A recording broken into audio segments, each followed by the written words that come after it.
Olá, amigos. 13 de novembro de 2014, legítima defesa em foco.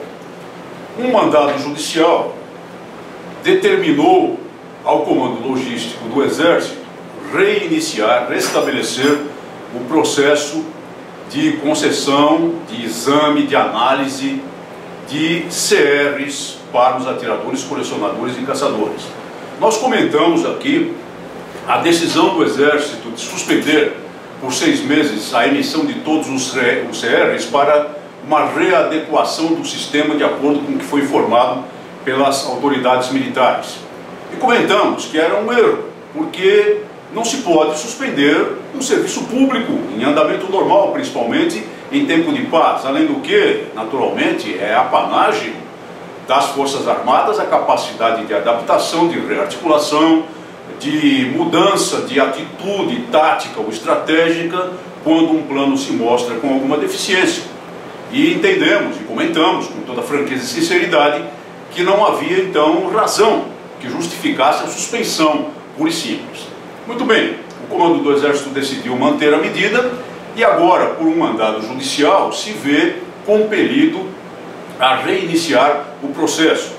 Uma situação de desgaste, um processo judicial rumoroso, uma decisão da Justiça Federal imposta às Forças Armadas, quando não havia efetivamente necessidade disso. Nós não pugnamos por linha de atrito com o Exército em hipótese nenhuma, mas temos sempre firmado o pé na nossa posição a respeito do valor dessas atividades, do tiro desportivo, da caça sustentável, do colecionismo, da armaria, para a sociedade brasileira. E sempre lembrando, como lembramos, que os atiradores desportivos, na verdade, constituem, uma segunda reserva das Forças Armadas, muito especialmente do Exército. Então não propugnamos por linha de atrito, não recomendamos e não gostamos de linha de atrito, mas entendemos nesse caso que houve um engano, houve um equívoco das autoridades militares e infelizmente se resolve agora por uma decisão judicial que não é do nosso gosto e que, a nosso ver, até desgasta um pouco a relação entre o Exército e aqueles que estão sob sua tutela, de certa forma, que são as nobres categorias de atiradores, colecionadores e caçadores do Brasil. Mas recebemos uma indesejável visita recentemente de um dos facínoras que hoje está no governo da Venezuela, o senhor Elias Rauá. Isso foi mencionado aqui nos programas anteriores e ele veio aqui para firmar acordos não particulares, mas do governo venezuelano, do ministério que ele comanda, que é um tal, porque ele é um tal de vice-presidente de desenvolvimento do socialismo territorial. Então ele veio aqui para firmar acordos com o MST e firmou esses acordos no município de Guararema, no estado de São Paulo, como nós denunciamos e grande parte da mídia denunciou, à revelia do Ministério das Relações Exteriores do Brasil. Veio aqui, portanto, para praticar atos que não são tolerados no nível diplomático. Mas houve mais, houve mais. Esse homem introduziu uma arma de fogo no país. A arma de fogo que o governo bolivariano lá da Venezuela nega aos oponentes potenciais, nega aos cidadãos comuns, de forma muito mais drástica, muito pior, muito mais severa do que acontece aqui no Brasil, porque praticamente hoje existe um regime ditatorial na Venezuela, mas os figurões do poder, como naqueles casos que denunciamos tanto aqui, de José Dirceu, de Tarso Genro e de outros, esses não. Esses têm de ter as armas, esses querem ter as armas, alegadamente, para a sua defesa. E esse homem introduziu uma arma de fogo aqui, por vias tortas.